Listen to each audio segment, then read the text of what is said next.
Semen retention and fasting. What are the benefits? What are the pros and cons? It's not all positive. Oops. I always almost fall when I make these videos. It's not all positive because it's duality, right? So even the most positive thing, there's going to be some negative. Even the most negative thing, there's going to be some positive. This is what it is. So I've done a lot of fasting because I was obsessed with trying to just cure certain incurable things in my constitution. And I think God has kept these incurable things around and won't let them be cured because it keeps me kind of humble. So in that sense, it's a blessing. So if anybody has any health issues that just won't go away, maybe look at it like that. So I was in Thailand.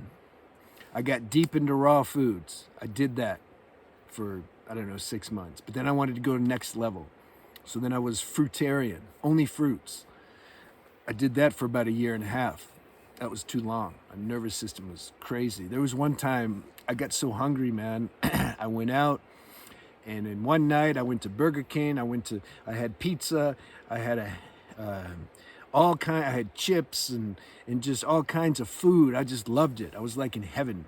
And then I spent 3 days in hell because my system wasn't used to that food. I was eating so clean for so long. So I've had a lot of experience and pitfalls in these areas. So after fruitarian, I went liquidarian because I was like, that's even more higher. So I just drink fruit juices and vegetable juices and things like that. I did that for a few months. Again, nervous system started to spasm. It was too much current, too much sugar, and too much, I needed to be grounded, After that, water fasting. I water fasted more days than not for 1 year.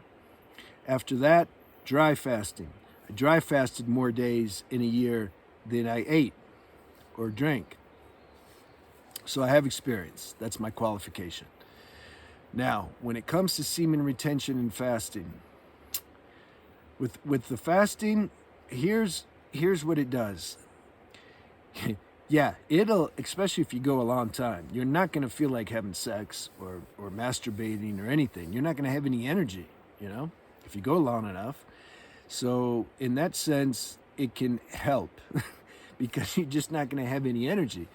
And it does a bunch of things. I mean, the fasting purifies on so many levels: physical, mental, emotional. It's a great, can be used as a cathartic tool, to bring up, similar to plant medicine. It'll dig out stuff, suppress, trauma if you have any, and if you're ready to look at it, you got to be ready to look at it. Otherwise, fasting or medicine won't help, even as powerful as they are. If you're not ready to look, then that stuff can stay hidden. So fasting can really help with that. That's why when I found plant medicine, ayahuasca and San Pedro cactus later, I just had a great experience every time I did it because I had already purified these dark, things hiding in the subterranean parts of my mind that I didn't look at. That stuff came up via fasting. So here's the negative side, though. When I would break the fast, so during the fast, everything's cool, calm. If you don't do it too much, if you do it too much, then the opposite. Then it can break down your nervous system, and you'll be very anxious and restless, and you won't sleep. This happened to me because I did it too much. I do everything too much. I'm extreme. Now I'm more chill, but you stop sleeping if you do it too much, and then your cortisone levels get cranked up really high, and then you're just burning out your nervous system, and plus you're not eating, so it can be a mess. So if you do it right, it's and you're called to do it. Not every constitution is called to do it. If you got really fast metabolism and you're thin, you're on the thinner side, you don't have a lot of fat, you don't have a lot of stored, fat that the body can eat when you're fasting. So those people are going to have to be careful. You should do it less. I mean, maybe a long fast once in a while if you want to, but doing it all the time, these people get pretty neurotic. you know. Yeah, I know them, and I've seen them on the videos also. There's a few. They're just like fasting becomes another obsession, you know. Trying to trying to trying to fast your way to enlightenment. It doesn't work like that. There's nothing that will do that. We can't mutilate ourselves or work ourselves so hard to the point to where then we just become enlightened or whatever people think. The consciousness is already perfect. We can't do anything to make it more perfect. This has to be realized, okay? And that's why I made the spiritual videos, because that helps that process of just realizing what we already are. We don't have to cultivate that or create that. How can we? It's already here. It has to be realized. But there's some tools that can help make this realization more easy, but we don't have to get extreme with it, you know? So is fasting a tool? It can be. You have to discern and intuit yourself if it is. I didn't share on the con. I remember I was going to share on it. I shared on the positive, but then I didn't share on the negative. So I'm going to do that now. And I'm going to share a little more on the positive when I get done sharing on the negative, because I didn't talk too much about it. The negative side is when I broke the fast, it's like the body was shocked. First, the body gets shocked when you go into a fasting, you start fasting, obviously. It's not getting any food, especially dry fasting. I don't really recommend that, you know. Water fasting is good enough, especially you got to have really good, pure, clean water, though, you know, from like a natural spring is best. But nowadays, it's hard to get anything good, you know. So when I would quit, it would shock the body when I started, and then it would shock the body again when I stopped. So then what would happen, it's like all this energy would come back. It's like my body's like, yes, food, you know? And also there's some euphoria, you know? Because I went on a fast, my body feels good, I feel clean, I feel light. So I'm getting that high from that. And I'm also getting the high from the fact that I get to eat again. Like, yeah, you know, like food tastes so good. I could smell food like a mile away when I was doing a long water fast. And then you start watching videos like eating contests and hamburgers and pizza, people stuffing that in their face and it all looks good. Fasting's a trippy experience. So when this energy comes back, this is the negative side, is that it can activate these addictive sexual tendencies we have to masturbate or to watch porn or to go get a girl or to get a girl to look at us. Look how pure I am. Look how good I look. Because it'll clear your skin. You'll look more light will be coming out, all that. So the ego would take that and use it for its own purposes. That's what it does. The ego can use everything for its own purpose. Same with the meditation and yoga classes and all that. Because these are good things. It helps purify the body and the mind and you in a more magnetic state. And then the ego will take that and say, okay, good, now let's go have fun. And then you'll lose it. And then you do it again, get it back. Then you'll lose it. And it goes like that. So that's the main point. There's a bunch of little subtle points I can say about positive and negatives to fasting, but when I speak spontaneous, this is what really comes for me to share with you, is that like fasting is good, but don't overdo it. And it can help you see things about yourself that gives you more clarity maybe as to why you are acting out all the time with these sexual perversions and tendencies and the obsessive need to get attention from girls. And it can help you see, like, if you do, you got to have that intention when you do it, though. It can help see like why you do that, these insecurities that are hiding inside and feeling less than, not getting attention from your mom, or growing up just not getting teased as a kid, whatever. There's millions. You start to see that can give some clarity as to why you do these things, act out and edge and try to get attention from girls. And so when you see that, when you have clarity, there's more consciousness. So then it's hard to do unconscious things when we have more consciousness. I keep saying that. So it's good on that level. It can help with that. But it's not a get out of jail free card. You see, this is what I was trying to use it for. I was like, I'm just going to, because I saw the benefits. And so I'm like, I'm just going to keep doing this because I see how good it works. So why not just do it till the end? If I keep doing it, won't it just completely purify me and perfect me to the point to where I don't have any, I'll never have any perverted sexual tendencies again? Makes sense, don't it? So that's how I tried to do it. And it started to go the other way. The benefits that I was sharing with you, that I was receiving from fasting, they started to go away, and it started to make me more of an addict. More, I wanted to masturbate more. I wanted to look at porn more because I was in a very restless state because I was doing too much fasting. And I was using these bad habits as a way to escape this restlessness, which is why this is what we all do. This is the reason for doing them.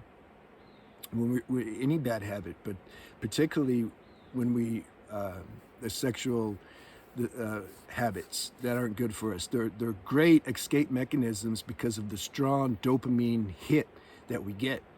Like you could be in you could have a major chronic pain situation, but if you look at enough porn, and especially the more perverted kinds, I'm gonna make a video on that, you check out. You won't feel, your pain anymore. Or you won't, if you broke up in a relationship where your heart got broke, you can play in this this sexual addict world, and you can escape all that pain. But see, you gotta go through the pain. Can't go around it. If you really want to transcend something and get to the, see, when we transcend all these lower habits and just escape mechanism tactics that the ego has us use, when we transcend those things, what's left, do you think? Joy, balance. You're free. You're not being pulled in all these different directions anymore. And you're not afraid of pain anymore. If your mom dies, or if your relationship ends, or if you get into some kind of accident and you hurt yourself physically and you're disabled now, you don't look for ways to escape. You stay with this groundedness that you've discovered. This inner realization that there's something in you that's not affected by any of these circumstances. It's not affected by emotional pain. It's not affected by physical pain. It's not affected by anything.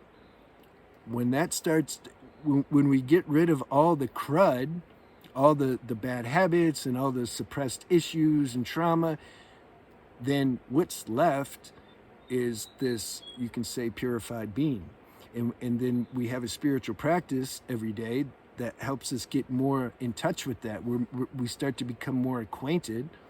Our lower virtual reality human self is starting to get more fused with our higher self. And so you found your key. You found your key to freedom. So no matter what happens out here, you know, like this isn't affected. And so you just want to stay there. Now you still feel the emotional pain. You don't become just some unconscious robot or some wannabe spiritual person that acts like nothing ever affects me. But there's space for the pain to be there. You know it's going to be temporary. And you know what it does? Pain, emotional pain, mental pain, physical pain. It's burning up this ego resistance. That's what it's doing. You start to use the pain in a high level way. If it's there, there's some resistance, and then it's like it just burns itself out. And then what's left? Nice.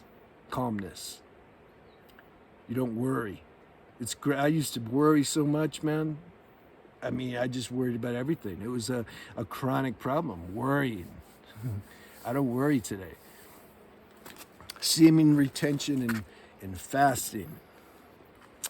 I have to go off sometimes and cover these other angles because they're all related, you know? And I'm trying to get you to the main point. The main point is nothing outside yourself. There's no tactic or technique that you're going to do that's going to give you the ultimate, which is what you want. It's what we all want. Now, can they be used as a tool? Yes. I'm just going to reiterate. You got to be smart. You got to be smart, and you got to activate intuition. This is the saving grace. This tells you what your diet is, should you fast, how long you should fast, etc. So how does it actually help, though? Like, does the fasting actually make it easier to retain the semen?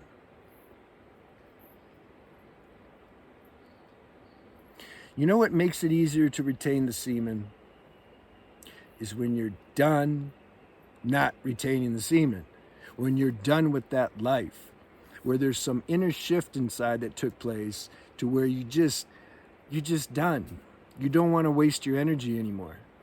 You don't want to look at porn. You don't want to masturbate. You don't want to edge. You don't want to go outside and lust and objectify women or play in sexual fantasy thoughts or get attention from women to try to get a sense of validation that only lasts for 2 seconds, and you got to find another one and do it again.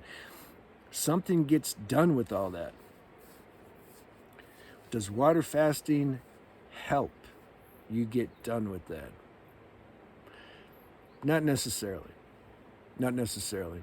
It can purify certain things, like I just said before, to really make you look at things maybe you're not looking at that are maybe the cause on some level for you continuously going into these habits of losing your semen, which you're trying to break. There may be some unconscious stuff there that hasn't been brought to the surface, so that you keep acting out on them like there's just some kind of program that you don't even know it. Yeah. So can it help? Yeah. I wasn't sure before, but now I looked at it, and it can help with that if that's there. Now, if that's not there, if it's just simply something inside's not done, maybe you're just not done. You still like chasing the girls and lusting and edging and watching porn to escape certain things. If that's just, you still, like, that's still alive for you, then the fasting won't help you. That you just have to get done. Well, how do you get done? I don't know. You get done. It's destiny, you know? Some people it takes longer than others. And I don't know. So that's the thing. And be careful when you break the fast of what I said. Be aware of what I said when that energy, because when you break a fast, and particularly like if you're dry fasting, it's even a more shock to your system when you start introducing liquids and food back in. It's like, you know? So that can activate the whole sexual tendencies again. So you got to be careful with that, you know? And like I say, 12-step programs for this are good. You can get some support from fellowship and from other people who are trying to do this. You can also do that on YouTube. I mean, this is what we're doing now, right? You're talking to I'm talking to people who are on the same wavelength, the same channel. Like you're wanting to be free of this, and that's why I'm talking to you. I'm sharing this with you. I'm not going to go out and put a sign up on the street and, you know, how to preserve your semen. I want to talk to those who really want that, and that's fortunately I'm yeah. Thanks for YouTube, you know, because I want to find my people. Good. I hope that helped you, man. Like. I don't know if this wasn't what you were expecting. I'm not a person who wants to systemically, you know, how you say, systematically list. Like, I put a chalkboard and I'm going to list, like, these are all the positives, you know, you know, for what? It's mental. It's too mental. I'm giving you my actual experience. And so if something in you is open, you're going to receive that much better than if I write on a chalkboard. Then it's like we're in class. This is like an informal satsang that I'm doing here. So energetically, you can receive this. It's all about transmission. I want to transmit this energy to those who resonate, and then it can make a real shift inside you somehow. Because this, what I'm sharing with you, you already know. I'm kind of awakening that in you. But if I got a chalkboard and I'm writing, it's like it goes here. See, what I'm sharing, I want it to go everywhere. And then there's some realization, and then when you have the realization, the stuff becomes easy. You know, Muji says it's like pouring water into water. Is what it's like. Good. Have a good day. I'm gonna talk to you soon.